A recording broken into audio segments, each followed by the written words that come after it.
Hola, hola, ¿cómo estás? Bendiciones, yo soy Tania Supergol. Muchas gracias por estar aquí. Vamos a tocar un tema muy especial. Bueno, todos los temas son especiales, ¿verdad? Pero en este en particular fue solicitado por una persona en TikTok. Esta persona me estaba diciendo que había discutido no discutido, más bien que había platicado con su sobrino y su sobrino le había escrito algunas cosas, pues las cuales tengo unos puntos de vista y obviamente este es el tema del video. Me tomé mi tiempo para poder hacer diapositivas y todo porque quise hacerlo de una manera más formal. Así que les voy a leer el mensaje eh, de mi seguidor de TikTok, ¿no? Me dice, respuesta de mi sobrino. Dice que ellos estaban hablando acerca de que María no es madre de Dios y que obviamente su sobrino es quien es católico y le dijo varios puntos, ¿no? Uno de esos puntos es, claro, porque ¿qué sería de nosotros sin la clarísima indicación de que María era solo una mortal pecadora que tuvo la suerte de ser elegida para un trabajillo especial y nada más? Vamos a ver, qué privilegio tan mundano. La Biblia, de hecho, tiene bastantes cosas que decir al respecto. Empecemos con un poco de sarcasmo divino. Su sobrino se nota que es muy sarcástico, ¿no? Y que le va al Chivas, ¿eh? Si eres de México, esta persona le va al Chivas. Punto número uno. María, la mujer normal. ¿Por qué? Por supuesto. Cualquiera recibe la visita de un ángel anunciado que dará a luz al Hijo de Dios, ¿verdad? Según Lucas 1:28, que a la letra dice, y entrando el ángel en donde ella estaba, dijo, salve, muy favorecida, el Señor es contigo, bendita tú entre las mujeres, pero vamos, ser muy favorecida y bendita entre las mujeres seguramente significa que es tan normal como ir al Soriana o comprar pan. Nada especial por aquí. Punto número dos. Una necesidad de Salvador. Sin duda, María reconoció su necesidad de un Salvador en Lucas 1:47. Y mi espíritu se regocija en Dios, mi Salvador, que humilde y modesta. Pero espera, esto de tener un Salvador anula su singularidad. Claro, porque todos conocemos a muchas mujeres que han sido elegidas para dar a luz a la encarnación de Dios, totalmente común, como ver perder Pumas ante las Chivas, ¿no? Chivaláticas, algo así puso.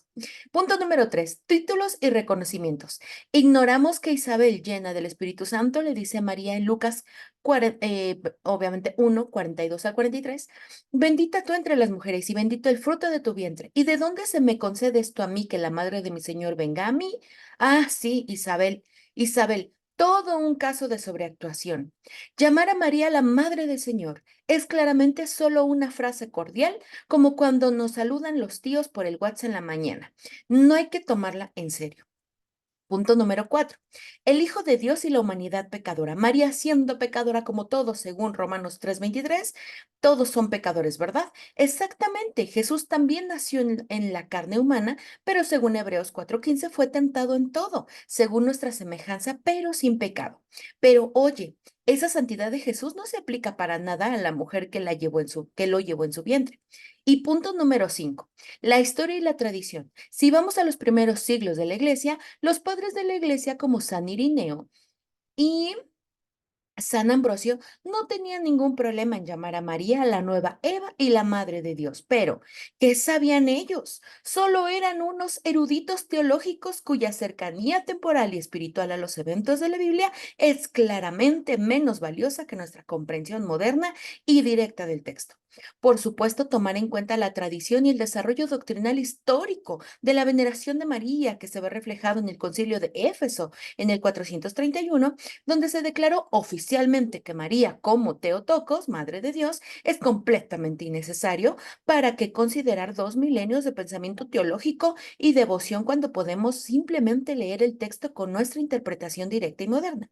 En resumen, si vamos a tomar todo literalmente y sin contexto ni tradición, sí es muy difícil caer en el dogma mariano, pero quizás, solo quizás, un poco de humildad histórica y teológica podría abrir un nuevo entendimiento o tal vez no. Mejor sigamos con nuestra irónica certeza. Postdata, vota por la Virgen Guadalupana. Muy bien. Esta persona me pidió este video, así que vamos a hacer unas respuestas a los puntos que en este caso su sobrino le comentó. Yo le puse así, supremacía de María. Estos son los puntos que el sobrino comentaba. Primero quiero cerciorarme si estamos grabando. Sí, sí estamos grabando. Ok, vamos a seguir. En uno de los puntos dice, María tiene supremacía por recibir la visita de un ángel. María no es una mujer común, es muy favorecida y bendita entre las mujeres. Elegida para dar a luz la encarnación de Dios. Esto la hace una mujer con superioridad. Isabel, llena del Espíritu Santo, le dice a María, Madre de mi Señor. María vivió sin pecado. La misma santidad de su hijo aplica para la madre. Algunos padres de la iglesia, como San Irineo y San Ambrosio, le llamaron la nueva Eva o Madre de Dios. Estos son algunos de los puntos que él mencionaba para su tío, ¿vale? Estos yo los resumí así. Así que vamos a hacer la contestación al respecto de alguno de los puntos que él menciona. Muy bien. María tiene supremacía por recibir la visita de un ángel. Si María es superior a cualquier personaje o persona que está mencionada en la Biblia, pues María recibe al ángel Gabriel. Sin embargo, Adán y Eva recibían al mismo Dios y eso lo vemos en Génesis 3:8. Entonces, si nosotros queremos dialogar o queremos poner a María como una superioridad, tendríamos, o más bien en una jerarquía, queremos poner una jerarquía en todas las personas que están en la escritura o que están en la Biblia, y por esa jerarquía nos vamos a ir a quién recibe la visita de un ángel, pues Adán y Eva están muchísimo más arriba que María. Abraham, de hecho, recibió más de una vez la visita de Dios y lo vemos en Génesis 18:1. Inclusive Dios le llamaba a su amigo e inclusive Dios le contó acerca de sus planes que tenía respecto, obviamente, a Sodoma y Gomorra y muchas otras cosas más. Sara habla con Dios en Génesis 18 del 9 al 15. Y ellos no hablaron con el ángel Gabriel, hablaron con Dios mismo. Entonces, si queremos poner en jerarquía de supremacía o de alguien elevado, pues estas personas están inclusive más arriba que María. Ojo a esto, yo no estoy descartando que María es bienaventurada. Ahorita vamos a tocar más puntos respecto a esto. Sin embargo, este punto donde este chico le menciona a su tío que María tiene supremacía por recibir la visita de un ángel y que no es nada común o que, wow, ¿no? Como sarcásticamente, no cualquiera recibe la visita de un ángel.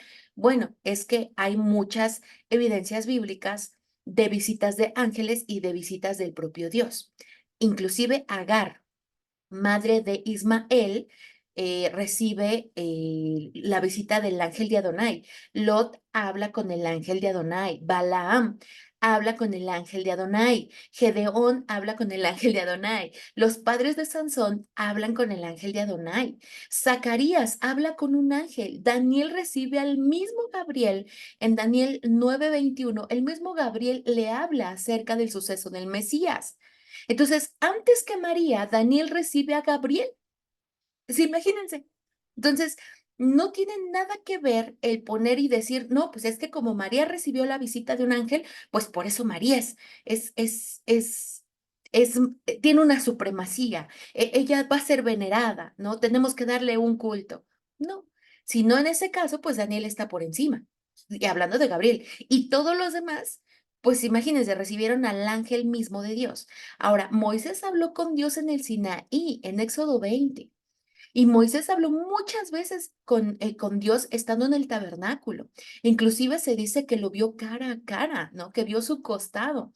Entonces, em, si queremos poner una jerarquía, pues hay muchas otras personas en la escritura que recibieron visitas no solamente de un ángel, no solo del ángel Gabriel, sino también del mismo Dios.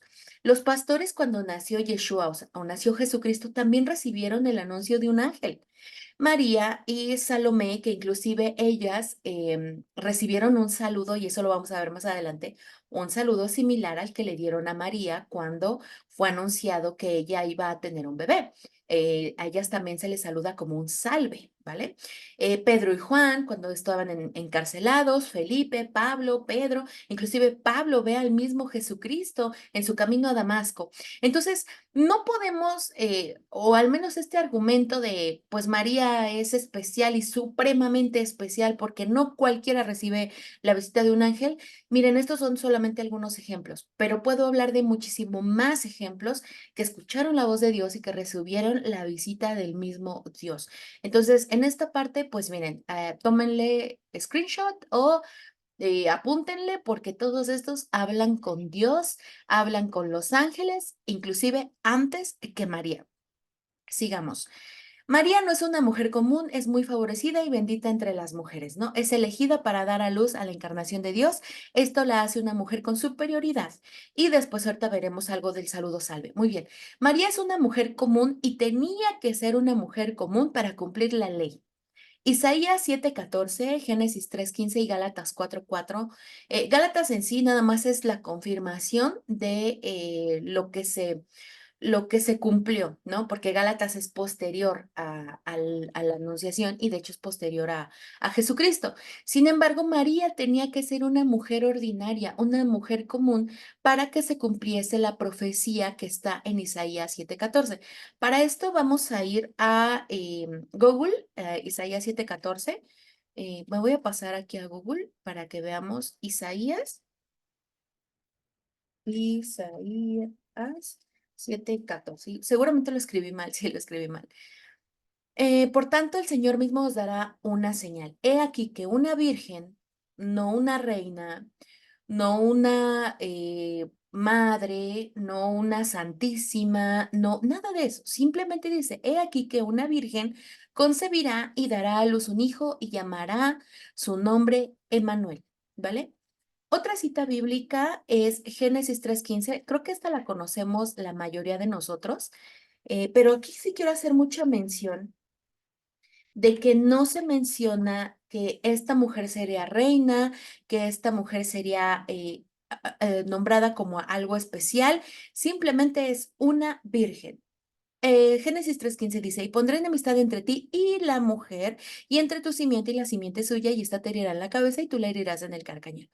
Cuando se habla aquí de la mujer, mi posición o mi cosmovisión, mi posición, mi ideología, mi mentalidad, lo que yo pienso es que habla de la iglesia, porque la iglesia es la que concibe al Mesías. Ahorita, posteriormente vamos a hablar de esto.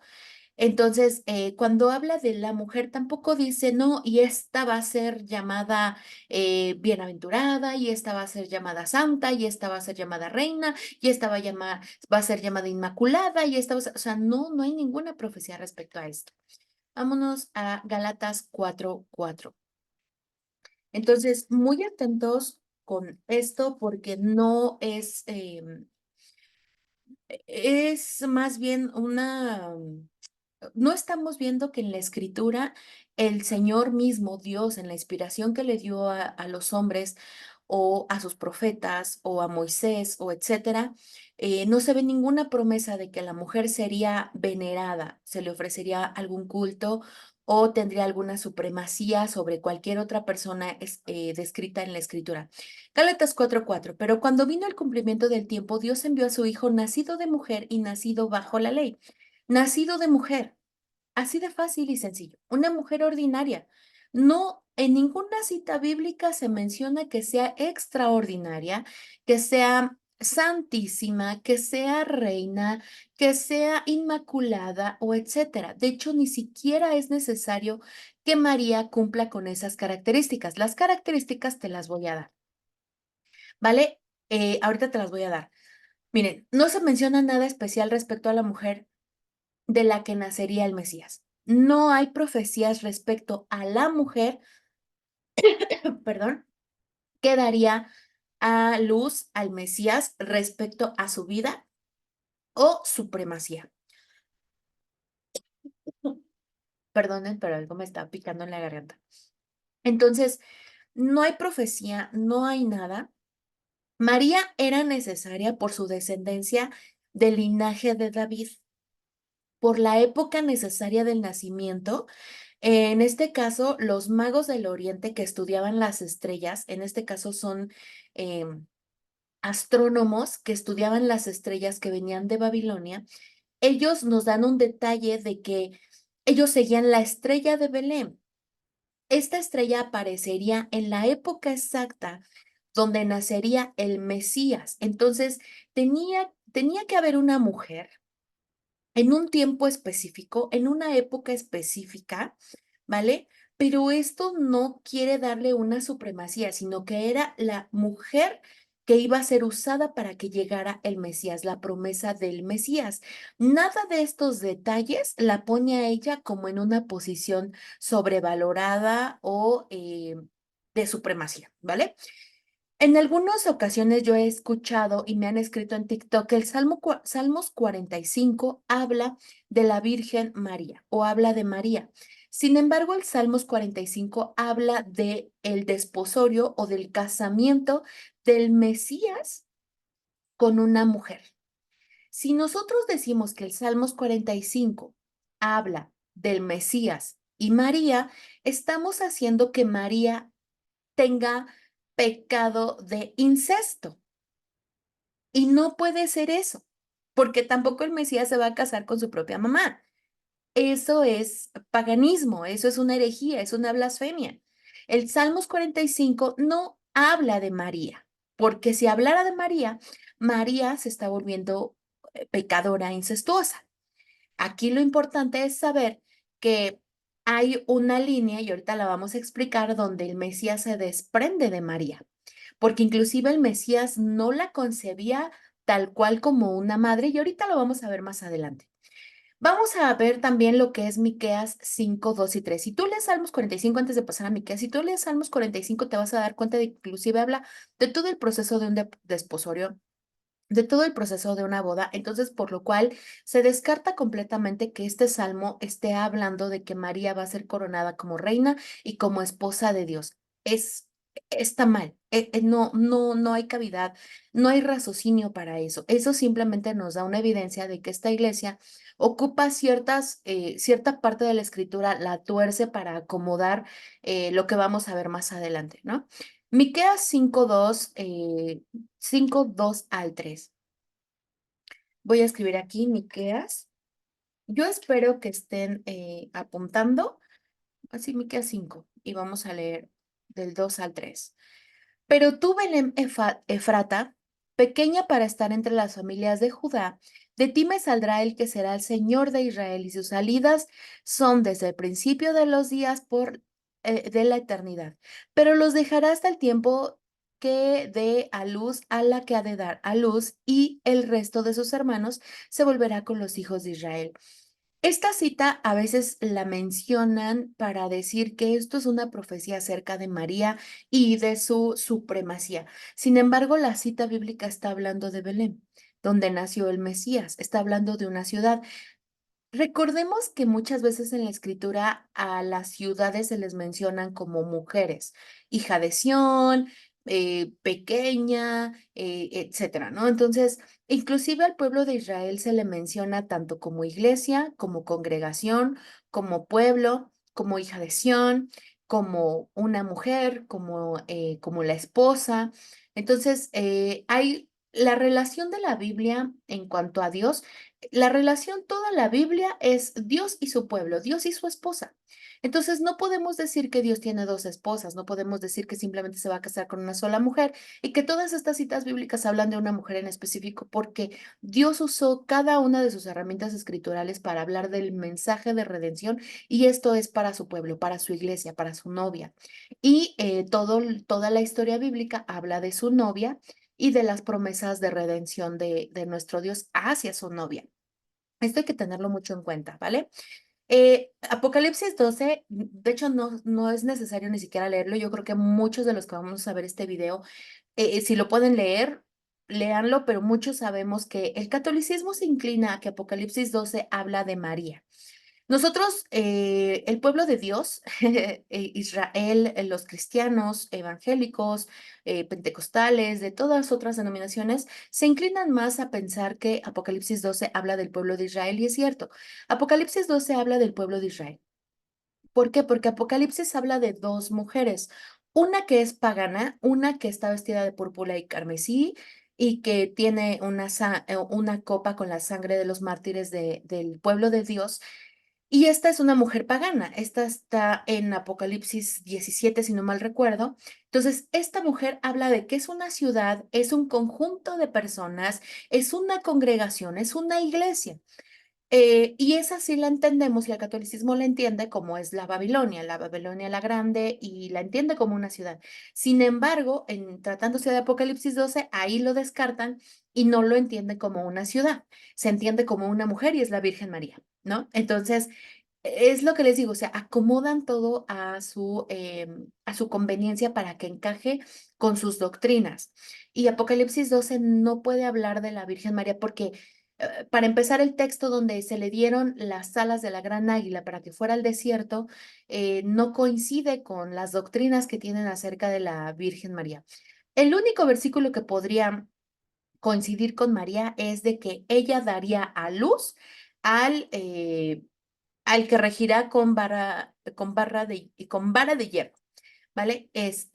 Sería lo único. Si yo hago una doctrina de ese solo texto, puedo pensar que es María, pero si yo me voy a todo el contexto del capítulo, las 12 estrellas, que está vestida del sol, que es la justicia, que es la Torá, la luna bajo sus pies, que es el calendario lunar, por el cual se rige Israel, de las lunas nuevas, los Rosh Hodesh, si nos vamos a todo lo demás que describe que, la hija de Sión, la mujer Zacarías, Miqueas, todas las profecías, nos vamos a dar cuenta de que Apocalipsis 12 habla del pueblo de Israel y que es una mujer y es la esposa del Cordero, ¿vale? Entonces, bien abusados ahí. Ahora, Mateo 26:49. Vamos a leer Mateo 26:49. Mateo 26:49. Ay, no me lo está dando. Listo. Mateo 26:49 al 50. Y enseguida se acercó Jesús y dijo, Salve, maestro, y le besó. Y Jesús le dijo, amigo, ¿a qué vienes? Entonces se acercaron y echaron mano de Jesús y le prendieron. Estos versículos los puse porque hay otras menciones de la palabra salve, porque aquí lo tengo el saludo salve, para otras personas. Ocupan esta palabra de salve para decir que es un saludo que se le da a la realeza, ¿no? En este caso, Judas es el que se le acerca, y saluda al maestro, al Mesías. Y podríamos decir, sí, está bien dicho salve, ¿no? Porque es el Mesías, inclusive posterior, capítulos después, le dicen salve, rey de los judíos, ¿no? Como haciendo mención a que es el rey, ¿no? Y que este saludo es solo de la realeza. Sin embargo, en Mateo 28:9 nos vamos a encontrar con una sorpresa, que el mismo Mesías que le sale al encuentro a las dos Marías, les dice, salve. Mateo 28:9. Entonces, el mismo Mesías, el mismo Rey de Reyes y Señor de Señores, saluda como salve a las dos Marías. ¿Esto quiere decir que las dos Marías también son reinas? ¿O cómo? No podemos especificar que la palabra salve es privilegiada y solamente de la realeza, y por esta salutación de Gabriel hacia María, por eso es María una reina, porque no coincide, o sea, no coincide, no es tal cual, no hay profecía de que María vaya a ser una reina o vaya a tener una supremacía o vaya a tener una posición, diferente a la que tiene el pueblo de Dios. No, no, no la hay, no existe. Entonces aquí Mateo 28:9, el mismo Mesías está saludando de la misma manera a las Marías que fueron a verlo al sepulcro. Entonces hay que definir qué sí va a ser y qué no va a ser el saludo como tal. El saludo como tal, Mateo es un libro que está como en un debate de si fue escrito en hebreo o fue escrito en griego. De hecho, esta palabra de salve es más griego, es más una salutación griega. Y por eso se pudiera decir que tal cual sí, fue escrito en griego. Sin embargo, por este debate, pues no, yo no me inclino a ninguna de las dos, y la verdad es que no tengo la necesidad de inclinarme a ninguna de las dos, porque al final yo no creo que María sea reina, y ahorita les voy a explicar más de mi posición acerca de esto. Esto simplemente lo pongo para que ustedes sepan que el mismo Mesías, el Rey de Reyes y Señor de Señores, también saluda como salve a las Marías que fueron a verlo al sepulcro. Entonces, descarten que el saludo de Gabriel como salve a María es porque ella sea una reina. Esto no es así, ¿ok? Ahora, Isabel llena del Espíritu Santo le dice, María, madre de mi Señor. Ok, María es madre del Mesías mientras creció en la tierra y cumplió su misión mesiánica, ¿vale? Para esto es bien importante que ustedes sepan que este nombre de la Teotocos o Madre de Dios no es correcto, porque estamos asumiendo que Dios tiene un principio. Inconscientemente, por más que te lo expliquen, inconscientemente al decir tu Madre de Dios, estás poniendo a María como en un nivel más elevado que Dios. Cualquiera que venga y te diga, no es cierto, bla, bla, bla, bla, bla, bla, bla, mira, por naturaleza lo tenemos. El que te dice que no miente, miente, porque no es así. Entonces, por esa razón yo les digo que no podemos llamarle Teotocos o Madre de Dios a María. Vamos a ver lo que dice Juan 19:26. Juan 19:26. Ay, dice, cuando vio Jesús a su madre y al discípulo a quien él amaba, que estaba presente, dijo a su madre, mujer, he ahí tu hijo. Después dijo al discípulo, he ahí tu madre. Y desde aquella hora el discípulo la recibió en su casa. ¿Qué pasó aquí? Algún católico va a decir, es que Juan nos representa a nosotros y Jesús ahí nos dejó a nuestra madre. Y no es cierto. Eso te lo explicaron y te hicieron una calumnia, hicieron una calumnia. Lo que estamos viendo es que Jesús se desprende de María. Jesús en ese momento dice, mujer, ahí tienes a tu hijo. Yo ya no soy, ¿sale? Para que me entiendas mejor. Mujer, ahí está tu hijo. Hijo, ahí está tu madre. ¿Por qué sabemos esto? Porque María tenía más hijos. No era una necesidad de que María necesitara un hijo porque no tenía otros hijos más. Sí tenía otros hijos María. Ella no se iba a quedar huérfana. No se iba a quedar sin hijo. Mi señor mi señor sabía que él tenía que consumar un plan de redención mesiánico. Y tanto así se los digo que por esa razón yo estoy segura de que mi señor se desprende de eso porque posterior a eso dice, tengo sed, si no me recuerdo, creo que es en Mateo y en Juan, dice, consumado es. Ahí ya terminé. Se terminó mi trabajo. Consumado es, terminé. Él entrega a su madre, a Juan. Se desprende de ella. Es por eso que no podemos decir que María es madre de Dios. Vamos a leer Lucas 11, 27 y 28. 27, le voy a poner Lucas 11 y buscamos 27 y 28. Muy bien. Mientras él decía estas cosas, una mujer de entre la multitud levantó la voz y le dijo, bienaventurado el vientre que te trajo y los senos que mamaste. Y él dijo, antes, bienaventurados los que oyen la palabra de Dios y la guardan. En algún momento de la historia, mi Mesías escucha una voz entre la multitud que dice, bienaventurada, bienaventurada es el vientre que te trajo y los senos que te cuidaron o que mamaste, ¿no? O que fueron tu madre, ¿no? Y él dijo, no, antes que ella, antes que la que me dio a luz, antes que los senos, bienaventurados los que oyen la palabra de Dios y la guardan. Él no pone en un nivel más alto a María. Él la pone igual e inclusive dice antes que el vientre, antes que el seno materno, están los que oyen la palabra de Dios y la guardan. Por eso cuando alguien llega y dice, ay, bienaventurada María, porque por ella tenemos el Mesías, mi Mesías voltearía y te diría, más bien bienaventurados son los que obedecen la palabra de Dios y la guardan. Antes que ella, antes que esa escultura, antes que María. Y María estaría de acuerdo con eso. Vale, vamos a seguir ahorita y ahorita te voy a explicar todo lo que te estoy diciendo. Isabel habla del Mesías, ¿vale? Ella reconoce a María como bienaventurada por la razón de que ella trae la promesa del Mesías en su vientre. Su bienaventuranza es porque viene el Mesías, el cumplimiento de la promesa esperada de Israel. Israel esperaba al Mesías desde el Génesis, desde antes, desde Moisés. ¿vale? Desde que se dice, levantaré juez y bla, bla, bla, y Daniel y todo esto, ellos esperaban al Mesías, esperaban esta paz, esta promesa.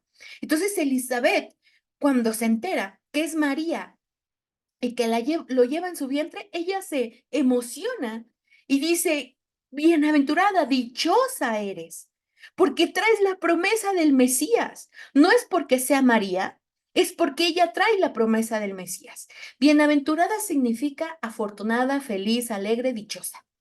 Dice, la escritura vamos a encontrar más ejemplos de personas que fueron bienaventurados. Deuteronomio 33:29. Vamos a leer Deuteronomio 33:29. Ay, Deuteronomio. Estos son ejemplos que te voy a decir porque hay más gente bienaventurada. O sea, el que le digan a alguien bienaventurado en la escritura no lo pone en un nivel supremo, no lo pone en un nivel de reina, de rey o etcétera, ¿vale? Esto es un tema de que es una palabra utilizada para decirle a alguien que es dichoso. Mira, bienaventurado tú, oh Israel, ¿quién como tú, pueblo salvo por Adonai, escudo de tu socorro y espada de triunfo, de tu triunfo? ¿Vale? Vamos a ver otra cita, Primera de Reyes 10:8.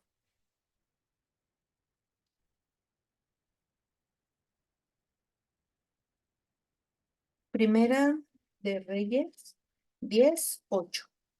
Dice, dichosos, aquí es la Reina Valera, ¿no? Bienaventurados tus hombres, dichosos estos tus siervos que están continuamente delante de ti y oyen tu sabiduría, ¿vale? Job 5:17. Ay, ese Job.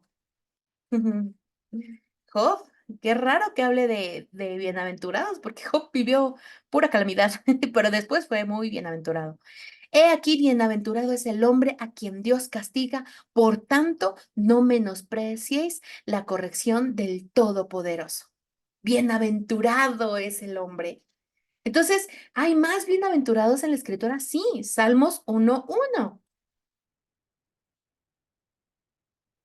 Bienaventurado el varón que no anduvo en consejo de malos, ni estuvo en camino de pecadores, ni en silla de escarnecedores se ha sentado. No solamente eso, Proverbios 2:18. Mira qué bonito. Proverbios 2:18. A ver si lo encuentra. Proverbios 2:18. Dice así la escritura, por lo cual su casa está inclinada a la muerte y sus veredas hacia los muertos. Ay, creo que escribió otro que no era. Proverbios 2:18. Híjole, creo que escribí mal la cita. Malaquías 3:12, no hay pies. Malaquías 3:12. Y todas las naciones os dirán bienaventurados, porque seréis tierra deseable, dice Adonai de los ejércitos. Mateo 5. Todas las bienaventuranzas. Bienaventurados los pobres en espíritu, bienaventurados los pacificadores, bienaventurados. Santiago 1:12. Entonces, si hablamos de bienaventurados, hay de sobra en la Biblia. Bienaventurado el varón que soporta la tentación, porque cuando haya resistido la prueba, recibirá la corona de la vida que Dios ha prometido a los que le aman. Entonces, María no es la única bienaventurada. No es un tema de que le llamen dichosa o feliz o bienaventurada a una persona que tenga una supremacía, ¿vale? Hay más personas bienaventuradas en la Escritura. Yeshua, Jesucristo, es quien otorga el Espíritu Santo. Juan 20:22 al 24. Vamos a buscar aquí Juan 20. Juan 20 y vamos a buscar 22 al 24. Aquí. Y habiendo dicho esto, sopló y les dijo, recibid el Espíritu Santo. A quienes remitieres los pecados les son remitidos y a quien se los retuvieres les son retenidos. Yeshua, Jesucristo es el que da el Espíritu Santo. Dios mismo da el Espíritu Santo. No es María la que da el Espíritu Santo. No es porque María está en presencia de Isabel que Isabel recibe el Espíritu Santo. Es por mérito de Yeshua. Entonces, no podemos pensar que María es la que da el Espíritu Santo o por la simple presencia de María, Isabel recibió el Espíritu Santo y el niño brincó el niño, Juan el Bautista en este caso sería, y se exalta Isabel y recibe el Espíritu Santo porque estaban en presencia del Mesías. Así de sencillo. Cuando Isabel dice, mi Señor, cuando dice, ¿qué se concede a mí que la sierva de mi Señor, más bien que la madre de mi Señor venga a mí? ella lo está mencionando no por María. Escucha bien lo que dice en Lucas 1. Vamos a buscar Lucas 1, porque esto sí es muy importante que lo encontremos, que lo veamos, porque dice, de hecho, esta oración que María dijo es una oración extraída de tantos salmos de Ana cuando tuvo a Samuel. Entonces, muy abusados. Esto no se le ocurrió a María, ¿eh? Esto María está exclamando parte de cantares, parte de salmos, parte de la oración de Ana, Ana que no puede tener hijos y tuvo al profeta Samuel. Esa es la parte, ¿vale? Entonces dice que aconteció que cuando oyó Elizabeth la salutación de María, la criatura saltó en su vientre y Elizabeth fue llena del Espíritu Santo y exclamó a gran voz y dijo, bendita tú entre las mujeres y bendito el fruto de tu vientre. ¿Por qué se me concede esto a mí, que la madre de mi Señor venga a mí? Porque tan pronto como llegó la voz de tu salutación a mis oídos, la criatura saltó de alegría en mi vientre. Bienaventurada la que creyó, porque se cumplirá lo que fue dicho de parte del Señor. Y viene la oración de María. Entonces aquí es muy importante que leamos y dice, bendita tú. Sí, bendito, bendecimos a todos, bendita eres, bendiciones a todos y bendito el fruto de tu vientre. ¿Por qué se me concede esto a mí? Que la madre de mi Señor, que la madre de mi Señor. ¿A quién le dice Señor? ¿A quién le dice mi Señor? Al Mesías. Isabel jamás dice, ¿por qué se me concede esto a mí? Que la señora madre o mi señora o la reina del cielo venga a mí. No, ella dice, la madre de mi Señor. Ella reconoce que su Señor es el fruto del vientre que trae María. Isabel está exaltada, está feliz, está dichosa porque se está cumpliendo la promesa del Mesías. Eso es la exaltación. Esa es la exaltación y la felicidad de saber que era María la elegida para traer a la criatura, para traer a el Mesías en su vientre. ¿Es bienaventurada María? Claro, por supuesto, dichosa, wow, fue elegida, ella fue la indicada para que viniera el Mesías, pero no significa que esté en un puesto de sobrevaloración o de culto o de veneración, porque estos personajes bíblicos nos están demostrando que el Señor de señores, el único Señor es el Mesías. Jamás ella menciona que la madre es mi señora, ¿no? Jamás, nunca. Y María conocía esto. Vamos a ver. ¿Ok? Entonces, espero que esto haya quedado claro. Otra, María vivió sin pecado. La misma santidad de su hijo aplica para la madre. María llena de gracia significa que no estuvo sujeta al pecado. Esto lo he escuchado muchas veces. Pero muy bien, vamos a explicar qué es la santidad y quién otorga la santidad. La santidad es un estado de lejanía del pecado, o sea, es estar apartado del pecado. Esto viene de una raíz que significa, o más bien de la raíz hebrea que es kadosh o kadoshim. Esto significa que es apartado, separado, distinto, especial, puro, diferente. La primera vez que se menciona esta palabra de Kadosh en la escritura es para el día Shabbat. Es un día apartado, es un día distinto, es un día diferente, es un día especial, ¿vale? Entonces, el manual para la santidad es la Torah. Esto quiero que te quede bien claro. El manual para la santidad son todos los mandamientos de mi Señor. Es la palabra de Dios, los dichos de Dios que se le dijeron a Moisés desde el monte Sinaí. Todas estas reglas que Dios dio a su pueblo es el manual para la santidad. Lo vamos a encontrar en Romanos 7:12. Vamos a Romanos 7:12. Romanos 7:12 dice, de manera que la ley a la verdad es santa y el mandamiento santo, justo y bueno. Ezequiel 22:26. Ezequiel 22. Vamos a buscar el 26. Dice así, sus sacerdotes violaron mi ley y contaminaron mis santuarios. Entre lo santo y lo profano no hicieron diferencia, ni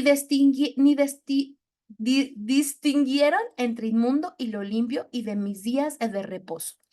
Los sacerdotes en la Torá, en el Tanaj, en el Antiguo Testamento, lo que llaman como Antiguo Testamento, tenían la obligación de llevar la Torá, la ley, los mandamientos al pueblo.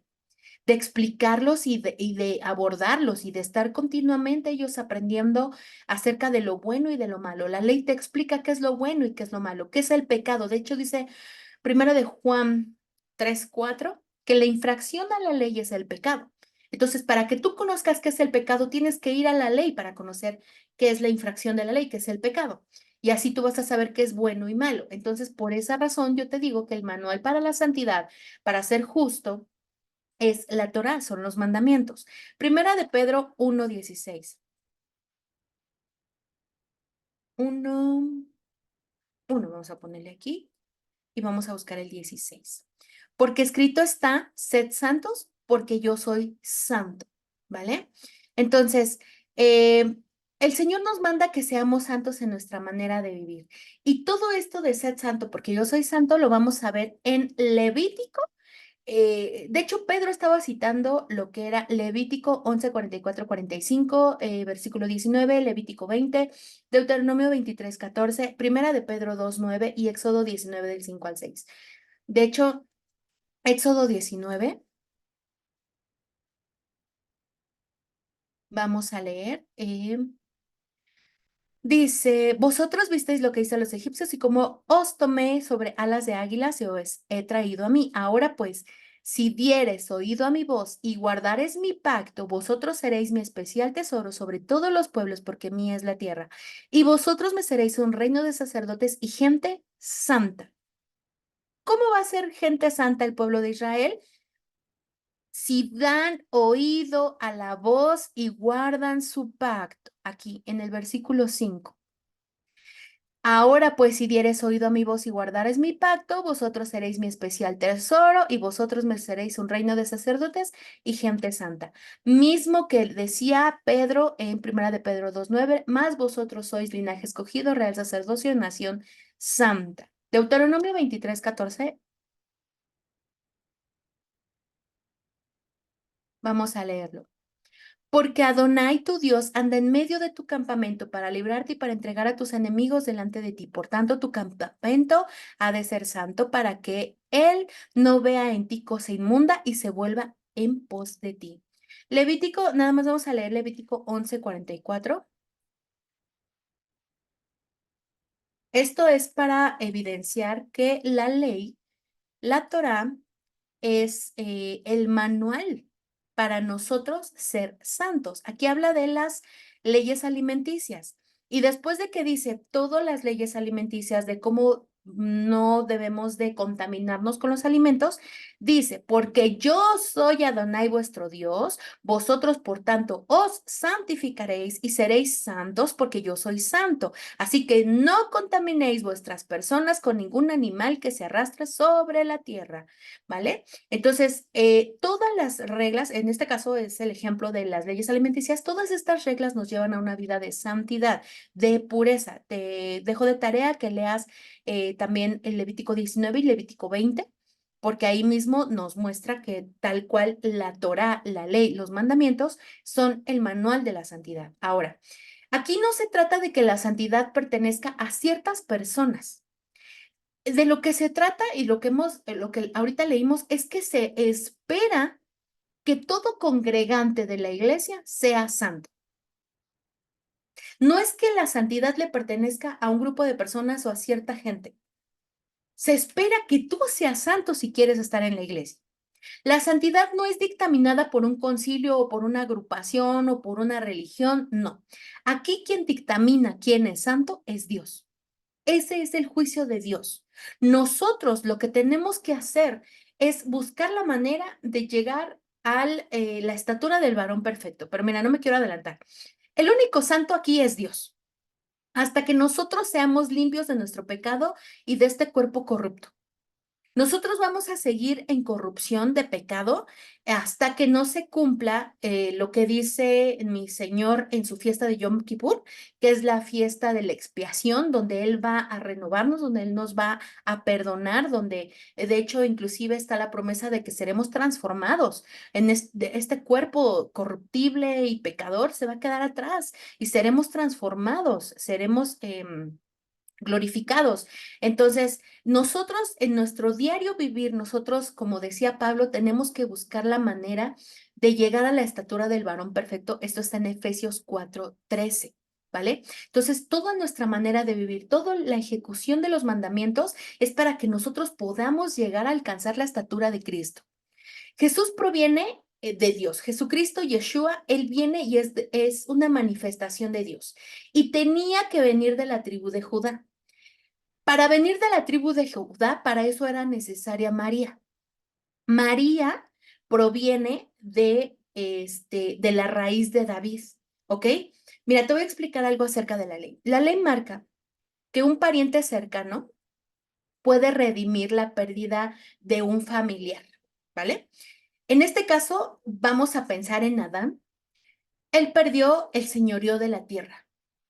Cuando él peca, pierde el señorío de la tierra y la tierra queda en manos del enemigo, queda en manos del príncipe de las tinieblas. Por eso él se autodenomina y se nombra como el príncipe de este mundo, como inclusive en la tentación del Mesías, él le ofrece naciones, tierra, le ofrece de todo porque él sabe que las tiene. Entonces, cuando Adán peca, en ese momento, ese señorío pasa a manos del pecado, del transgresor, del enemigo. Para poder redimir esa parte, para poder redimir esta situación, es necesario un familiar cercano de Adán. Pero ¿qué familiar cercano tenemos de Adán?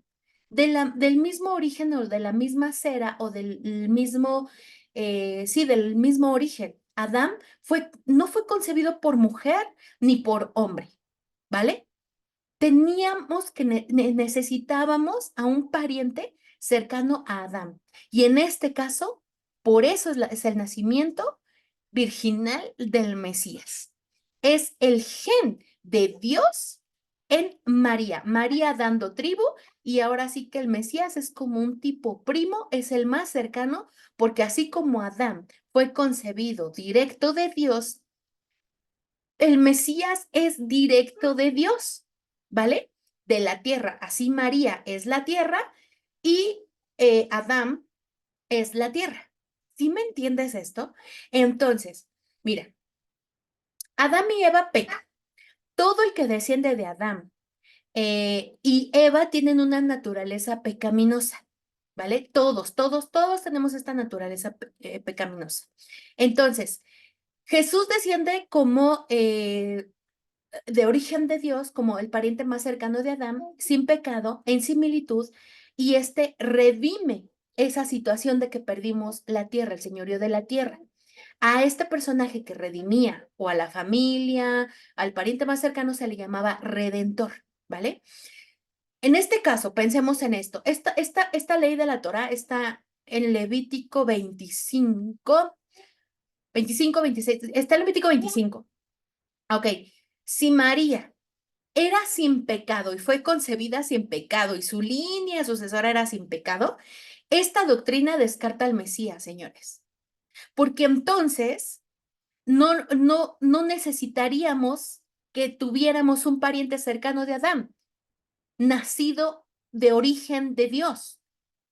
No sería necesario, porque entonces tenemos a una María que no tiene pecado, porque necesitábamos que hubiera alguien sin pecado que diera la vida por nosotros y que redimiera y fuera el redentor. María no puede ser, porque María fue concebida de padre y madre de la tierra, descendientes de Adán y de Eva, los dos, Adán y Eva, descendientes los dos. María es hija de estos dos y por eso en su totalidad, en la plenitud, tiene una naturaleza pecaminosa. Y ella hace la función de darle tribu al Mesías y fungir como tierra, la tierra que fue en su momento el barro para hacer creado Adán, y en este caso, el origen, la cera, viene de Dios. Por eso dice que la cubrirá el Espíritu Santo, pero no se trata de una relación conyugal ni nada de esto, sino que el mismo Espíritu, así como con Adán, el mismo Espíritu pondría al mismo Dios, a la misma descendencia, a mismo Jesús en su vientre, ¿vale? Por eso razón también te digo que por eso tenía que ser María una mujer común, una mujer sin nada especial, ¿vale? especial en cuanto a no darle una supremacía o una veneración o esto y que el otro. Era especial porque estaba en la época exacta, en el momento indicado y estaba en el proceso de su desposorio, entonces por esa razón, y aparte venía de la genealogía de la raíz de David. Entonces, no podemos decir que María era sin pecado porque si María era sin pecado, en ese momento descartamos el origen del Mesías sin pecado y que era el único que podía pagar esto que te acabo de comentar. Yo espero que haya quedado bien claro. No digas que María era inmaculada y ni nada de eso, ¿vale? Porque si no, aquí creo que no se alcanza a ver, espero que sí, pero estaríamos descartando al Mesías, ¿vale? Entonces, descarta el nacimiento virginal y descarta al propio Salvador. Entonces, no hubiera sido necesario que el Mesías viniera y esto es muy delicado, ¿vale? Entonces tengan mucho cuidado con este tipo de dogmas que se fueron implementando en la iglesia porque muchas veces esos dogmas vienen de parte del enemigo justamente para descartar a lo que vino el Mesías y todo el cumplimiento de la ley que mi Señor hizo. Sigamos. Ok, algunos padres de la iglesia como San Irineo y San Ambrosio le llamaron la nueva Eva o Madre de Dios, ¿no? Decía este chico. Años de pensamientos teológicos y de desarrollo doctrinal respaldan a María como Madre de Dios y su supremacía. La tradición es importante para la doctrina cristiana. Muy bien, vamos a hablar de estos puntos que dijo el chico. Para empezar, ¿qué es la sana doctrina? Nosotros en la cristiandad, o para ser cristiano, seguidor del Mesías, nosotros debemos de tener una sana doctrina. Cualquier discípulo verdadero del Mesías cita la verdadera doctrina o la sana doctrina, que son enseñanzas o instrucciones. La doctrina son enseñanzas o instrucciones. En este caso, la sana doctrina son profetas y mandamientos. No hay otra. ¿Y por qué te aseguro que son profetas y mandamientos? Ahorita te voy a dar las citas bíblicas para que sepas que la verdadera enseñanza, la doctrinal, la que dio el Mesías a sus discípulos y los discípulos se encargaron de llevar por todo el mundo para que todo aquel que en él crea no se pierda, sino que tenga vida eterna, son profetas y mandamientos. Cualquiera que se separe de esta doctrina, solo va a hablar huecas sutilezas y filosofías que van a encaminarlos a su perdición. Te lo repito, cualquiera que se separe de la verdadera doctrina, que son profetas y mandamientos, se va a dedicar a hablar huecas sutilezas y filosofías que los van a encaminar a su perdición. La doctrina, el evangelio, no se crea con el tiempo y con la tradición, se los repito, para cualquier católico que me está escuchando ahorita, la doctrina, el evangelio verdadero, no se va creando con el tiempo o por la tradición, ¿vale? Te voy a enseñar por qué esta no se va renovando, ni va cambiando, ni va mutando, ni nada de esto. Vamos a verlo en Colosenses 2, 1, 8. De hecho, me voy a salir tanto de la presentación para poder copiar las citas bíblicas, para que sea un poquito más rápido esto. Vamos a poner. Vamos a leer Colosenses 2 del 1 al 8 dice, porque quiero que sepas cuán gran lucha sostengo por vosotros y por los que están en la Odisea y por todos los que nunca han visto mi rostro, para que sean consolados sus corazones, unidos en amor hasta alcanzar todas las riquezas del pleno entendimiento, a fin de conocer el misterio de Dios el Padre y de Cristo, en quien están escondidos todos los tesoros de la sabiduría y del conocimiento. Y esto lo digo para que nadie os engañe con palabras persuasivas, porque aunque estoy ausente en cuerpo, no obstante en espíritu estoy con vosotros, gozándome y mirando vuestro buen orden y la firmeza de vuestra fe en Cristo. Por tanto, de la manera que habéis recibido al Señor Jesucristo, andad en él, arraigados y sobreedificados en él y confirmados en la fe, así como habéis sido enseñados, abundando en acciones de gracias. Aquí lo más importante es que dice, mirad que nadie os engañe por medio de filosofías y huecas sutilezas según las tradiciones de los hombres, conforme a los rudimentos del mundo y no según Cristo. ¿Qué son los rudimentos del mundo? Tradiciones, reglas, cosas, costumbres que tenía el mundo según las tradiciones de los hombres, conforme a los rudimentos del mundo, que nadie te engañe. Que nadie venga con filosofías de no, pues es que si María fue madre de Jesús y Jesús es Dios, pues entonces ella es madre de Dios. Eso es una filosofía y es una hueca sutileza para injertarte en ti una doctrina fuera del evangelio que es anatema. Así te lo digo. Debes de estar firme en el Evangelio de Dios. Y si no conoces el Evangelio de Dios, por eso titubeas y por eso vas creyendo cualquier cosa que te dice esa iglesia en la cual tuerce la escritura. Primera de Timoteo 3:15, ya hasta lo borré. Vamos a leer esta cita. Toda escritura Toda escritura es inspirada por Dios y útil para enseñar, para redarguir, para corregir y para instruir en justicia, a fin de que el hombre de Dios sea perfecto, enteramente preparado para toda buena obra. Ok, voy a leer el versículo 15. Y que desde la niñez has sabido las sagradas escrituras, las cuales te pueden hacer sabio para la salvación por la fe que es en Cristo Jesús. Esto es segunda de Timoteo. Pablo le estaba escribiendo a Timoteo, en donde Pablo está citando a algún padre de la iglesia. Los padres de la iglesia no existían. San Irineo y no sé qué tanto no existían. De hecho, las mismas cartas de Pablo, de Pedro, de Pablo, todo lo que escribieron todavía no estaban conjuntas en un libro llamado Biblos o Biblia. Las sagradas escrituras citadas por Pablo para Timoteo eran las del Antiguo Testamento, eran ley. ¿Por qué? Porque los niños judíos, todos los niños, todas las personas, ellos buscaban la manera de aprender la Sagrada Escritura y la Sagrada Escritura era lo que Dios le había dicho a Moisés en el monte Sinaí. Eran los profetas, porque Dios hablaba con sus profetas. Por eso Pablo dice, toda la escritura es inspirada por Dios y útil para enseñar. Él hablaba de proverbios, él hablaba de salmos, él hablaba de crónicas, él hablaba de la ley, él hablaba de los profetas. A mí que no me vengan a decir que hay que creer en lo que dicen los padres de la iglesia, porque yo tengo que creer en la Sagrada Escritura. Y la Sagrada Escritura son profetas y mandamientos. La ley, la Torá, el Pentateuco. Hechos 17:11.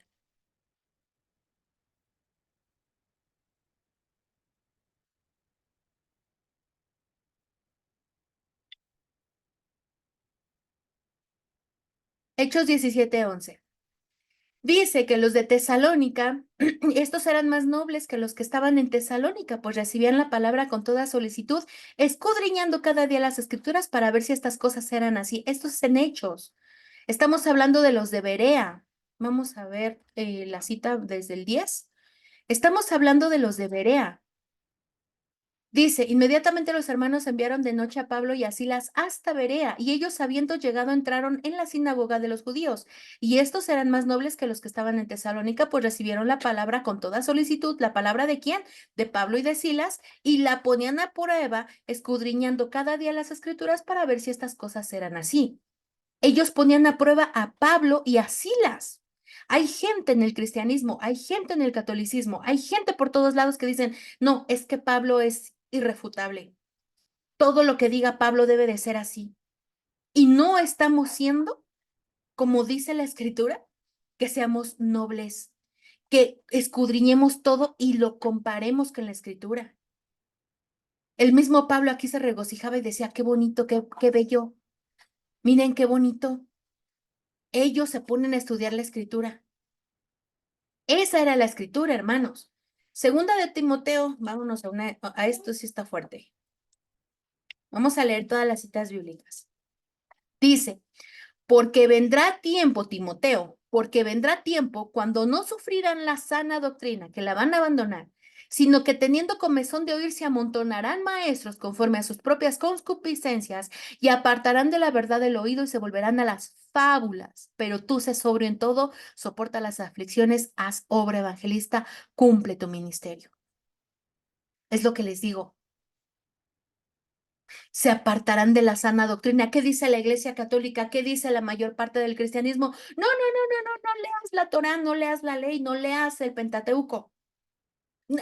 Todo lo que está en Crónicas, lo que está en Reyes, lo que está en Profetas, son historias para que nosotros tomemos el ejemplo, son historiecitas que nos dan los domingos en la iglesia. Pero la sana doctrina es la ley, los profetas. Y ahora se van a las fábulas, a la vida del pastor, a la vida de la hermana. A que me encontré una historia muy bonita en el Facebook, se las voy a leer. En lugar de ir a la sana doctrina y conocer nuestra sana doctrina, todos tienen comezón de oír. Y ahí vienen los maestros a explicar y a decir, no, pues es que vamos a leer esto que me encontré en un libro muy bonito. Vamos a leer esto que decía San no sé quién, San Bartolomeo, Santa Teresa, San no sé quién. Y estamos abandonando la sana doctrina. Esa iglesia se encargó de decir que la ley estaba abolida y que ya no era necesaria guardarla. Ahorita vamos a ver eso más adelante. El versículo 16 de Primera de Timoteo 4, vamos al versículo 16, dice,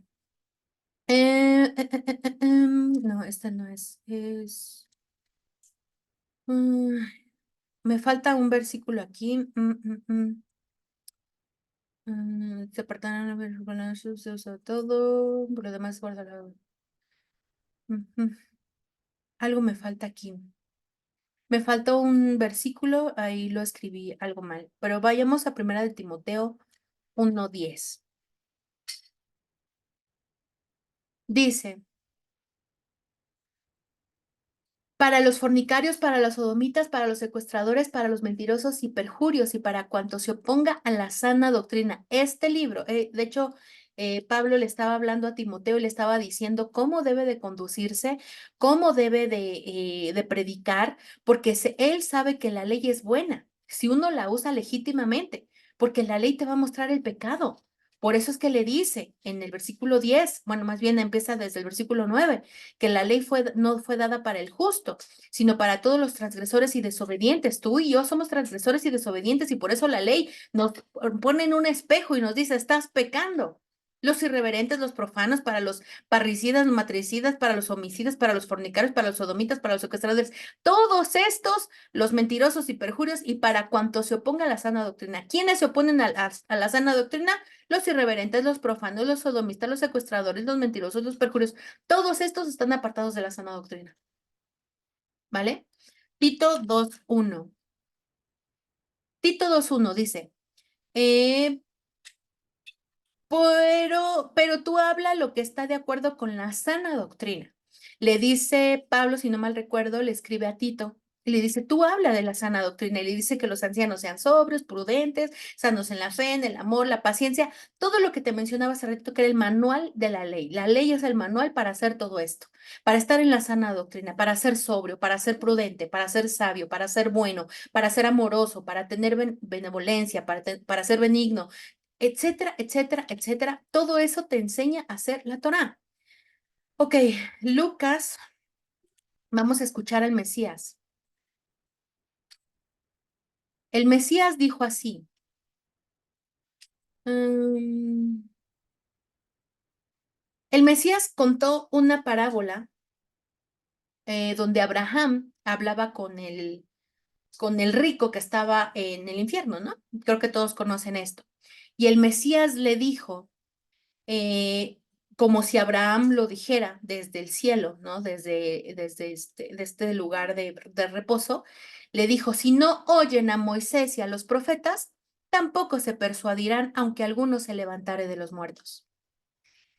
¿Qué decía el Mesías? Que Abraham le daba la importancia a Moisés, que representa la ley, y a los profetas. Tú y yo, aunque vengan los dos testigos del Apocalipsis, si no escuchamos a Moisés y a los profetas, aquí los tenemos en la escritura. Tenemos a Moisés y a los profetas y no los queremos escuchar. Muchos no los quieren escuchar y dicen, no, no, Señor, háblame, por favor. Dame un mensaje el domingo, habla mi vida. Ahí están Moisés y los profetas. Escúchalos a ellos, ¿vale? Vamos con Juan 5:39. Este es el Mesías, mi Señor. Mi Señor le dijo a sus discípulos, escudriñad las escrituras, porque a vosotros os parece que en ellas tenéis la vida eterna y ellas son las que dan testimonio de mí. ¿De qué escrituras hablaba el Mesías? Esto lo escribió Juan como 30 años después de que el Mesías se fue. Díganme, ¿De qué escrituras hablaba el Mesías cuando le dijo esto a sus discípulos? Escudriñad las escrituras. ¿Qué escrituras iban a ellos escudriñar? Profetas y mandamientos, hermanos. Profetas y mandamientos. Ahora, 46 y 47. Perdón, pero es que es mi bebé que está aquí, que ya quiere atención. Le dice el Señor a los fariseos, porque si creyeseis a Moisés, me creerías a mí, porque de mí escribió él. Pero si no creéis a sus escritos, ¿cómo creeréis a mis palabras? ¿Cómo puede venir un cristiano a decir, yo creo en el Mesías y en todo lo que él dijo si no le cree a Moisés? El mismo Mesías está diciendo que le tenemos que creer a Moisés. Moisés es el representante de la ley de la Torá. ¿Cómo puedes decir que crees en la salvación del Mesías si no sabes por qué era necesario que el Mesías viniera y muriera? Proverbios 1, seguramente no lea todo, creo que esto es bastante evidencia de que mi Señor le dejó los escritos a su pueblo para entender sabiduría y doctrina, para conocer razones prudentes. Segunda de Pedro 1:19 dice, si puedes léelos, porque dice aquí, tenemos también la palabra profética más segura, a la cual hacéis bien en estar atentos como una antorcha que alumbra en lugar oscuro, hasta que el día esclarezca y el lucero de la mañana salga en vuestros corazones. Pedro hablaba de que teníamos la palabra profética más segura, ¿vale? Mateo, vamos a leer Mateo. Dice, llamando junto a él la multitud, les dijo, oigan y entiendan. No es lo que entra a la boca lo que él entra a la boca lo que contamina al hombre, sino lo que sale de la boca, eso contamina al hombre. Y hablaba de las doctrinas falsas. Él hablaba de las doctrinas falsas porque les decía hipócritas. Bien profetizó Isaías de ustedes cuando dijo, este pueblo con labios me honra, pero su corazón está muy lejos de mí, pues en vano me rinden culto enseñando como doctrinas preceptos de hombres. A todas esas personas que vienen y me dicen, es que los padres de la iglesia, es que los padres de la iglesia, es que San Irineo, San Ambrosio, toda nuestra antigüedad de nuestros santos y de nuestros señores que nos enseñaron y que no sé qué tanto, yo les contestaría, pues en vano le rinden culto al Dios verdadero, porque enseñan como doctrinas preceptos de hombres, enseñanzas de hombres que no están en el evangelio de mi Señor. Así les contestaría. Porque se trata del Evangelio de Dios, de lo que dejó el Mesías, de lo que dejó el Mesías, eso es lo que debemos nosotros de practicar, de decir. Y aquí fue el mismo Mesías el que les dijo, bien de ustedes, dijo Isaías, porque ustedes ponen a enseñar fábulas y preceptos de hombres, puros padres de la iglesia. ¿Y cuándo se van a poner a estudiar mi ley? ¿Cuándo se van a poner a estudiar la Torá? ¿Cuándo se van a poner a estudiar los profetas? Dice Jesús, mi doctrina no es mía, sino de aquel que me envió. La doctrina de Jesús, él mismo está diciendo que su doctrina es de Dios, es palabra de Dios, es de Dios mismo. No hay cambio, no hay mutación, es la misma doctrina. Segunda de Tesalonicenses 2, vamos a buscar 2.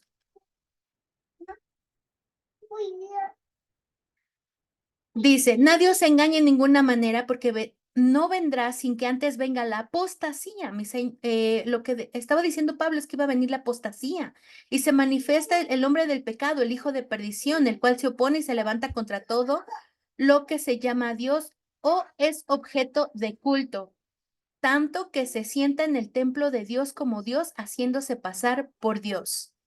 Y el versículo 10 y 15. Dice, y con todo engaño de inequidad para los que se pierden, por cuanto no recibieron el amor de la verdad para ser salvos. Y el versículo 15, que dice así, así que, hermanos, estad firmes y retened la doctrina que habéis aprendido, sea por palabra o por carta nuestra. Sean firmes en la doctrina, profetas y mandamientos, para que la apostasía no llegue a ustedes. Todos estos hombres, los padres de la iglesia, se separaron de la iglesia y empezaron a apostatar, señores. Tengan cuidado.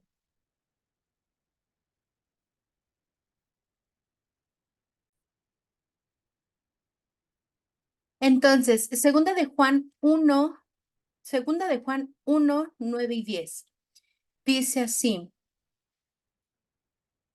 Cualquiera que se extravía y no persevera en la doctrina de Cristo no tiene a Dios. El que persevera en la doctrina de Cristo, ese sí tiene al Padre y al Hijo. No en doctrinas de hombres, no en doctrinas de padres de la iglesia, en la doctrina de Cristo. Mateo 24, 13 al 14. Mas el que perseverare hasta el fin, este será salvo. Y será predicado este evangelio del reino en todo el mundo para testimonio a todas las naciones, y entonces vendrá el fin. Vamos a ver otra cita. De hecho, esta me gustaría más. Mire, primera de Juan. ¿Quién es el mentiroso? Es 2:18-23. Hijitos, ya es el último tiempo, y según vosotros oísteis que el anticristo viene. Así ahora han surgido muchos anticristos. Por esto conocemos que es el último tiempo. Salieron de nosotros, pero no eran de nosotros, porque si hubiesen sido de nosotros, habrían permanecido con nosotros. Pero salieron para que se manifestase que no todos son de nosotros. Pero vosotros tenéis la unción del Espíritu, la unción del Santo, y conocéis todas las cosas. No os he escrito como si ignoraseis la verdad, sino porque la conocéis y porque ninguna mentira procede de la verdad. ¿Quién es el mentiroso sino el que niega que Jesús es el Cristo, el Mesías? Ese es el anticristo, el que niega al Padre y al Hijo. Todo aquel que niega al Hijo tampoco tiene al Padre. El que confiesa al Hijo tiene también al Padre. Aquí me llama la atención porque dice que salieron muchos maestros que ya conocían el mensaje de redención del Mesías, pero que se separaron y fueron a enseñar otras enseñanzas diferentes al verdadero, el verdadero evangelio que era ley y profetas. Y dice tal cual Juan, salieron de nosotros, pero no eran de nosotros, porque si no se hubieran quedado con nosotros. Y esos estaban predicando un evangelio distinto, a los cuales se les llama el anticristo, porque estaban diciendo que negaban que Jesús era el Mesías. Mucho cuidado, hermano católico, porque yo he escuchado que esta cita te la dicen para que tú no te salgas de la iglesia católica, porque supuestamente si tú te sales de la iglesia católica pasas a ser un anticristo. Pero Juan te explica quién es el anticristo, quiénes son los llamados anticristos, el que niega que Jesús es el Mesías. Dime tú acaso, ¿los protestantes niegan que Jesús es el Mesías? No, te tuercen la escritura, hermano cristiano, hermano católico. Te están torciendo la escritura para que digan, no, no, no, no, no, no te salgas de la iglesia. Pero mira, ¿qué iglesia enseña una doctrina distinta a la que enseñó mi Mesías? ¿Quiénes se llenaron de doctrinas nuevas cada 100 años, cada 50 años? Una doctrina nueva y una doctrina nueva y una doctrina nueva y un padre nuevo y un papa nuevo y un esto y que el otro y ahora María y ahora esto y ahora la camándula y ahora el purgatorio y ahora y todo eso viene del paganismo. Ahorita vamos a ver más adelante todo esto. Entonces, por eso, hermanitos, es bien importante. El pobrecito de Timoteo, Pablo le dijo muchas cosas acerca de la sana doctrina. Miren. Pero el Espíritu dice claramente que en los postreros tiempos algunos apostatarán de la fe, echando a espíritus engañadores y a doctrina de demonios, escuchando más bien, escuchando espíritus engañadores y a doctrinas de demonios. Cuidado con lo que estés escuchando y no esté dentro de la ley de los profetas. Y cuando te dicen que no estudies la ley de los profetas, ¿por qué crees que no quieren que estudies ley y profetas? Para que puedan engañarte con todo esto. Para que te sigas estando velado. Esto es un plan del enemigo. El enemigo los convence de que la ley y los profetas está abrogado. Eso no es necesario estudiarlo. Pero esa es la sana doctrina para que nadie venga a engañarte. Vienen tiempos difíciles, hermanos. Tenemos que estudiar la ley. Tenemos que estudiar los profetas, porque si no, aún los escogidos van a ser engañados. Van a ser confundidos aún los escogidos. Nuestro único cerco de seguridad, nuestra única seguridad es la ley y los profetas. Tómenlo, agárrenlo, agárrenlo duro. El Evangelio no habla de ninguna nueva Eva. No hay ninguna parte de la escritura donde hable de una nueva Eva o a María como la nueva arca del pacto o la madre de Dios sentada a la diestra de Dios.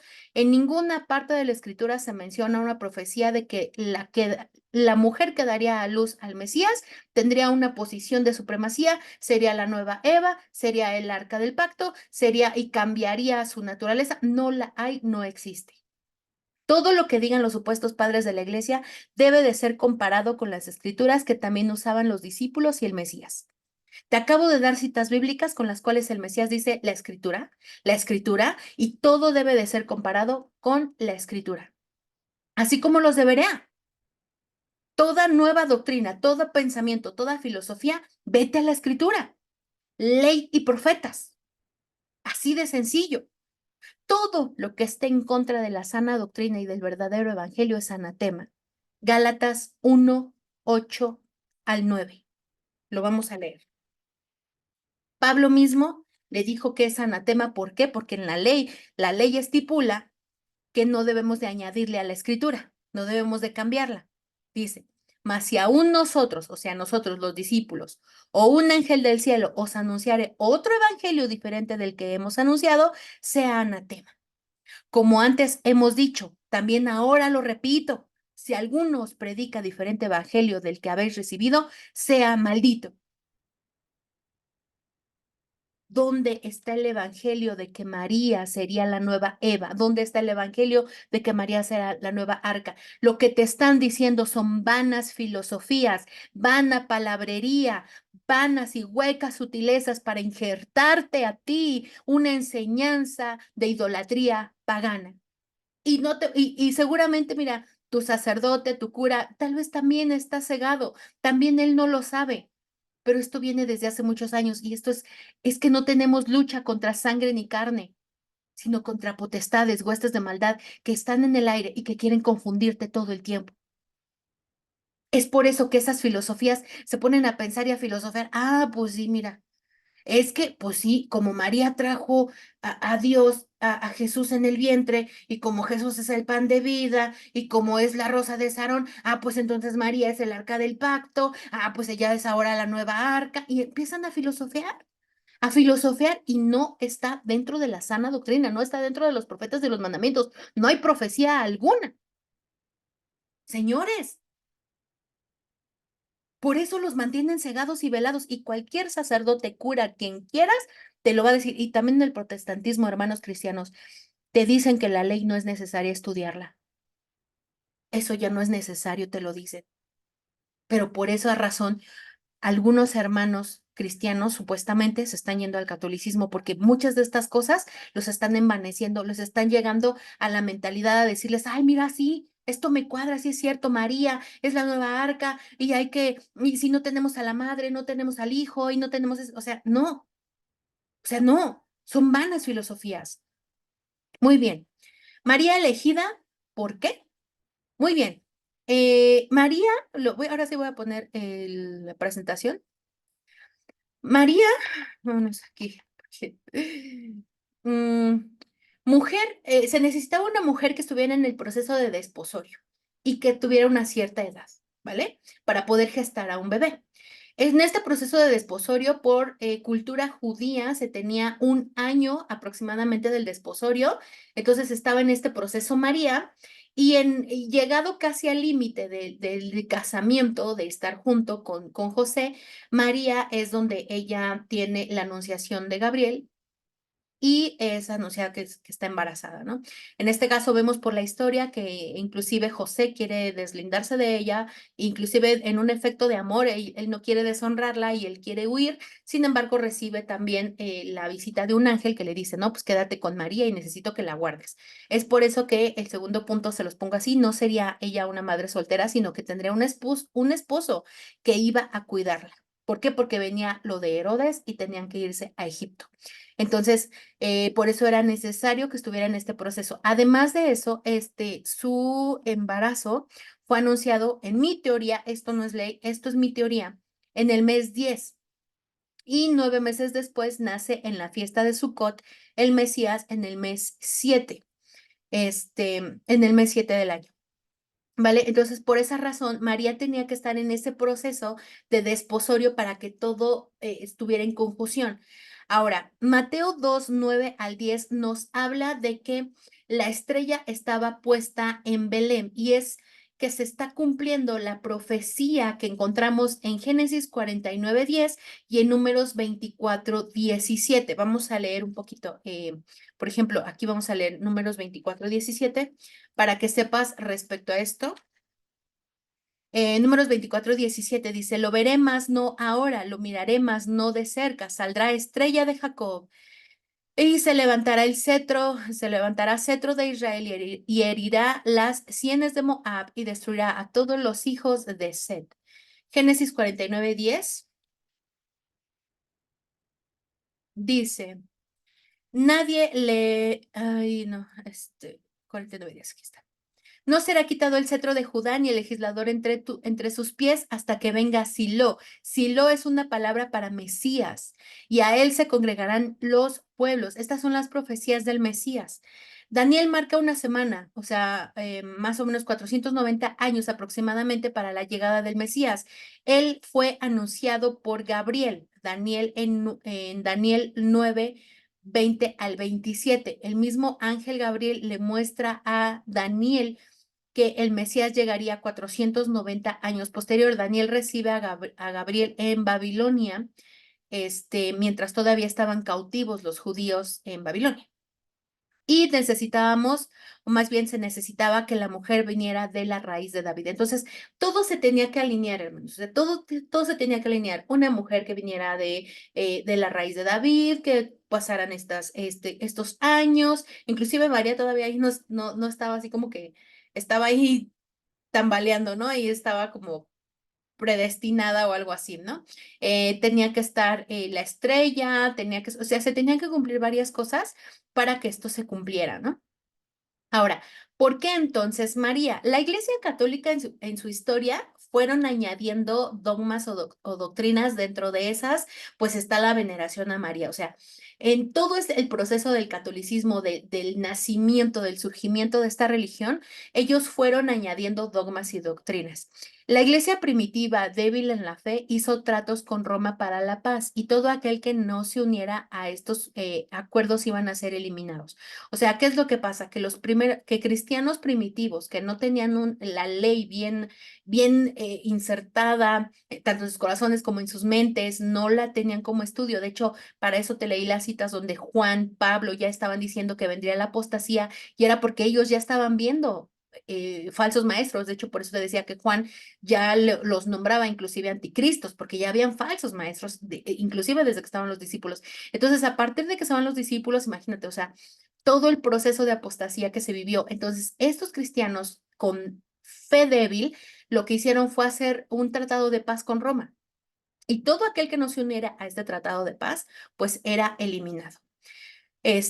Con estos acuerdos, los remanentes de la iglesia primitiva se volvieron apóstatas, básicamente, abandonando la sana doctrina. Algunos huyeron y los que pudieron defender la verdad, pues fueron eliminados, ¿no? La historia habla mucho de estas corretizas, matanzas que hubieron antes de que Constantino recibiera esta visión de la cruz y de que hiciera la paz con el cristianismo primitivo, ¿no? Con los seguidores del Mesías.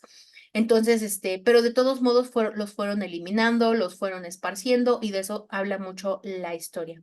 El pueblo romano era idólatra. Ellos tenían dioses para los días, Júpiter, Saturno, Luna, Venus, Sol, el Sol Invictus. Entonces, lo que hicieron los cristianos débiles de la fe fue que ellos se permitieron persuadir por parte de Roma y dejaron atrás la sana doctrina. Ellos adoptaron nuevas creencias, las cuales se debatieron en concilios. Así se formaron las doctrinas actuales del catolicismo. Déjame poner la presentación.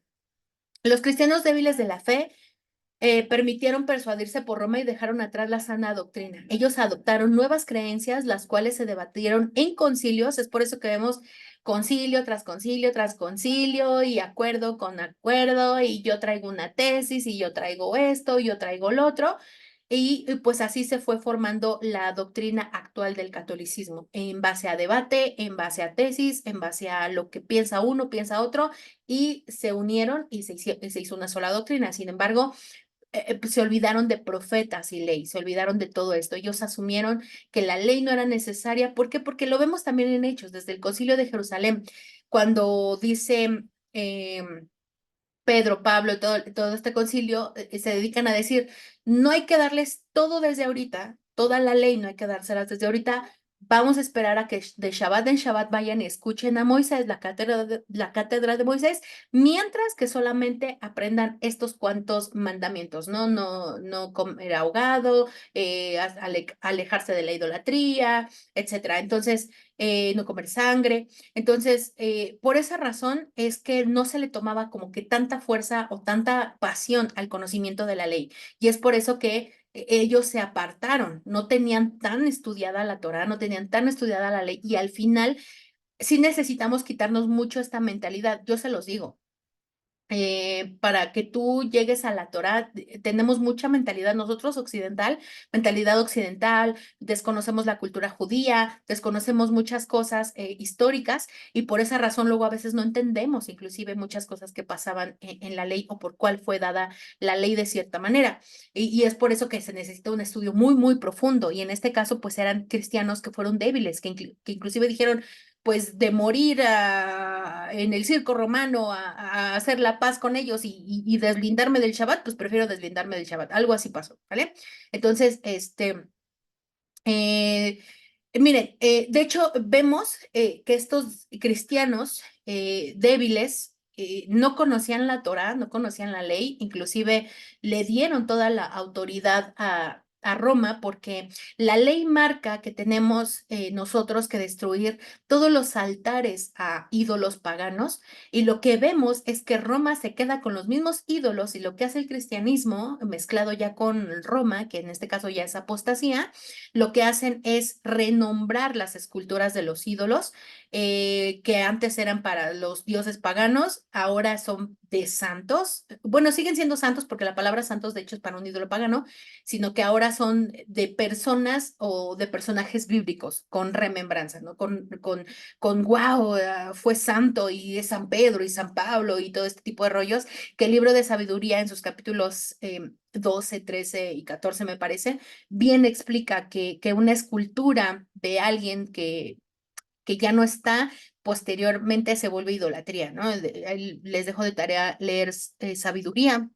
12 y 13 tienen un muy buen ejemplo de lo que es esto, ¿no? Entonces, en la historia no vemos que destruyen altares o a los ídolos paganos, ellos no lo destruyen, al contrario, ellos aceptaron cambiarle los nombres a esas esculturas romanas y cambiarle y ponerle nombre de personajes bíblicos. Ahora, la adaptación del cristianismo, voy a cambiar por acá, no voy a cambiar, del cristianismo a cristiano romana. Los romanos colocaban discos solares en sus santos. Por esa razón pongo esta imagen, porque este es Júpiter con un disco solar, o con un óctuplo en la parte de la cabeza. El dios Júpiter es Zeus para los griegos. Esto es una descendencia de ídolos. Todo esto tiene un origen sumerio. Desde los sumerios, desde Babel, tenemos una trinidad de dioses que es Semiramis, es Tamuz y es Nimrod. De ahí vienen Baal, Moloch y todos son lo mismo. Al final, miren, todos son lo mismo, pero todos vienen de cierta cultura y van cambiando por sus culturas, pero al final siguen siendo lo mismo, es idolatría, es paganismo, ¿vale? No importa quién es quién, el chiste está que con estos ídolos traicionan al Dios verdadero.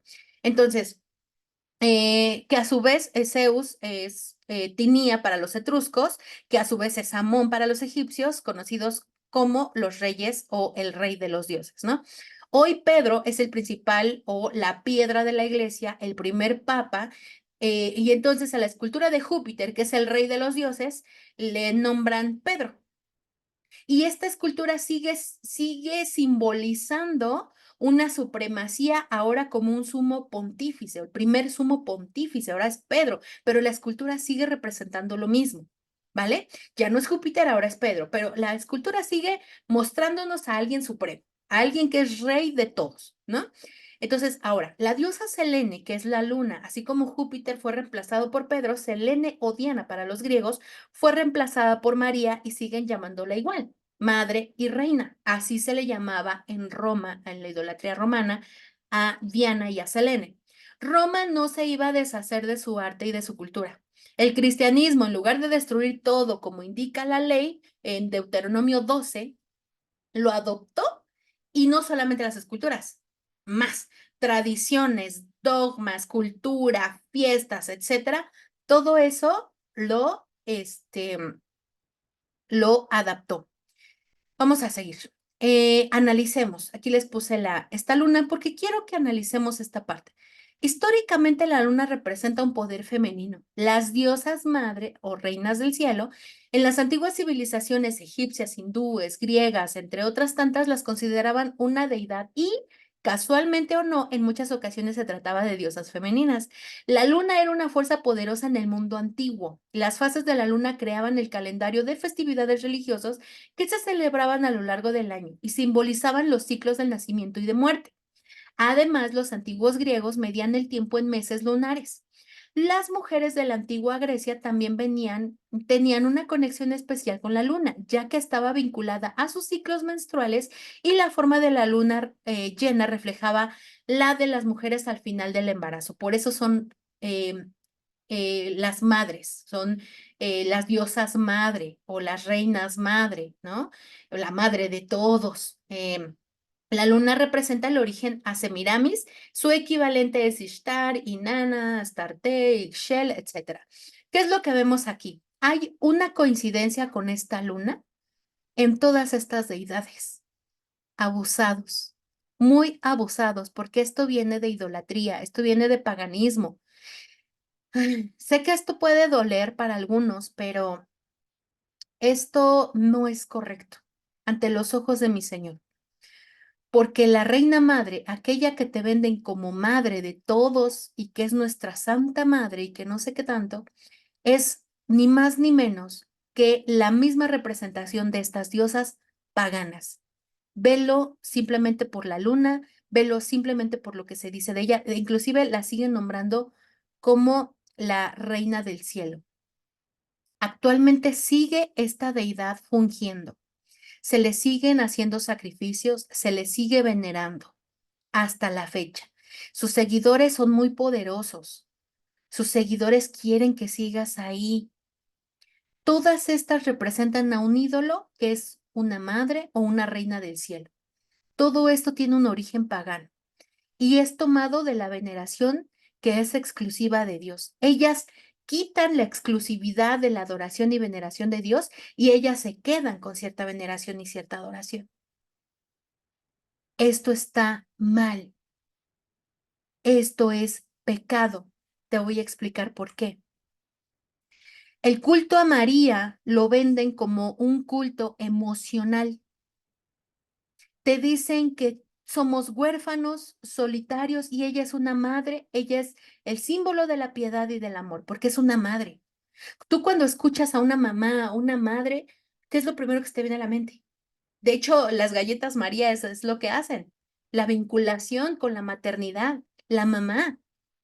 Por eso es que este ídolo es tan fuerte, tan grande, porque te mueven tu emoción, tu pensamiento, tu corazón, tus emociones. Esta iglesia usa esto como un medio de manipulación para las masas o los mares. Las mares es como poblaciones, gente. Te manipulan a través de esto. Es que ella es la Santa Madre, es que ella es la Madre de Dios, es que ella es tu madrecita, ella es tu madre, si tú estás solo, ella es tu mamá. No, no es cierto. Juan te representa a ti y el Señor Jesucristo te dejó a su madre en la cruz. No es cierto, no es cierto. Esta iglesia juega con tus sentimientos. Juega con tus sentimientos. El enemigo juega con tus sentimientos. No lo permitas. Esta iglesia y otras más, Apocalipsis 12 y Apocalipsis 17 hablan de dos mujeres. Son iglesias, congregaciones, pueblos con ciertas características y comportamientos. Apocalipsis 12 no habla de María. Apocalipsis 12 habla de un pueblo, el pueblo de Dios, que es obediente a los mandamientos y es el pueblo de Israel y todos podemos ser injertados al pueblo de Israel. Tú y yo podemos ser injertados al pueblo de Israel cuando tú creas en el Mesías y quieras obedecer los mandamientos, los profetas, la ley. En cuanto tú quieras hacer esto, tú eres injertado a la iglesia de Dios que se llama Israel, no al pueblo allá, a la tierra de Israel que está en Palestina o que, bueno, es que se le nombra Palestina, o a los judíos. No, no, no, yo no te estoy invitando a ser judaizante ni a ser judío. Yo te estoy invitando a pertenecer al único pueblo de Dios, a la nación santa, al pueblo adquirido, al reino de sacerdotes. A ese pueblo se llama Israel, la iglesia se llama Israel. ¿vale? Por la promesa. Y Apocalipsis 12 habla de esa iglesia, de esa esposa, de esa novia. Y Apocalipsis 17 habla de otra congregación, otra iglesia que cree y piensa y dice que es la verdadera iglesia, pero no lo es, sino que es una mentirosa, que manipula a la gente, que manipula sus emociones, que mata a los seguidores del Mesías y que se pone a filosofiar y a hacer doctrinas que están retorcidas en contra de Dios. Y si no me crees, mira, todo es para Dios. De una vez te lo digo y escúchame bien. Dios es el único merecedor de gloria, alabanza, veneración y adoración. En Isaías 42:8, él dice que él no va a compartir su gloria absolutamente con nadie. Isaías 42:8, vamos a leerlo. Hace, si es necesario. Dice así, yo Adonai, este es mi nombre, y a otro no daré mi gloria ni mi alabanza a esculturas. Él no comparte su gloria con nadie. Éxodo 20, del 2 al 5. Yo soy tu Dios fuerte y celoso, que visito la maldad de los hijos y de los padres. Él es celoso. Si tú eres celoso, me vas a entender de que tú quieres exclusividad. Ser celoso es que tú quieres ser exclusividad. Mi Dios quiere exclusividad. Todos somos herramientas para Dios, para la consumación de su plan perfecto. Todos somos herramientas. Nadie está por encima de otro. Todos somos usados para gloria y honra de Él. Dios los elige y no por eso, porque Moisés recibió la Torá, Moisés es mayor que Elías, o Elías es mayor que Jeremías, o María, o Séfora, o Juan, Pedro, Josué, Abraham, Noé, Ana, Pablo, Ruth, Hulda, merecen veneración alguna porque son herramientas en manos de Dios. Es completamente mérito de Dios, la gloria es para Él, es su gracia en nosotros. Nada es mérito de nosotros, nada es mérito de María. María también fue una herramienta de Dios para que viniera el Mesías. Así como lo fue Jeremías, así como lo fue Elías, así como lo fue María, perdón, así como lo fue Séfora, así como lo fue Pedro, así como fue Josué, así como fue Abraham. Jeremías 1:5 vamos a leer.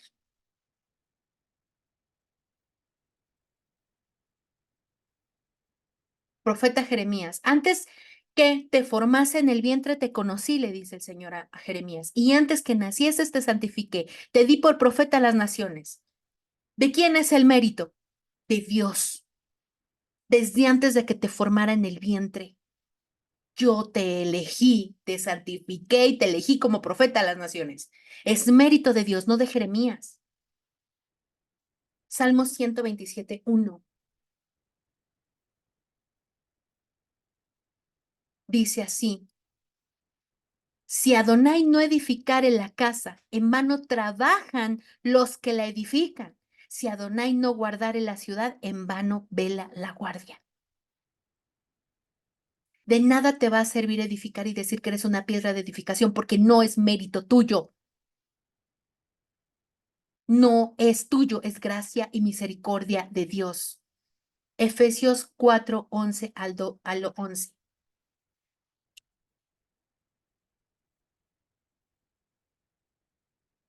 Efesios 4:11 y 12 dice así. Y él mismo constituyó a unos apóstoles, a otros profetas, a otros evangelistas y a otros pastores y maestros, a fin de perfeccionar a los santos para la obra del ministerio, para la edificación del cuerpo de Cristo. ¿Quién? Y él mismo, el Mesías, Dios, y él mismo constituyó a unos apóstoles y a otros profetas y a otros evangelistas. No es mérito tuyo. Él mismo constituyó a María para que viniera el Mesías. María es una herramienta de Dios, así como lo fue Séfora, así como lo fue Jeremías, así como lo fue Ruth, así como lo fue Pablo, así como lo fue Noé. Todo es para gloria de Dios, todo completamente es mérito de Dios. Tú y yo también somos herramientas y nada que hagamos es para gloria nuestra. Todo es para gloria de Dios y te aseguro que María sabía esto. Primera de Corintios 10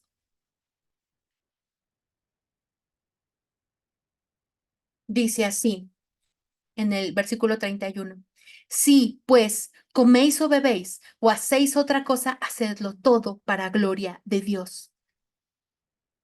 Todo es para gloria de Dios.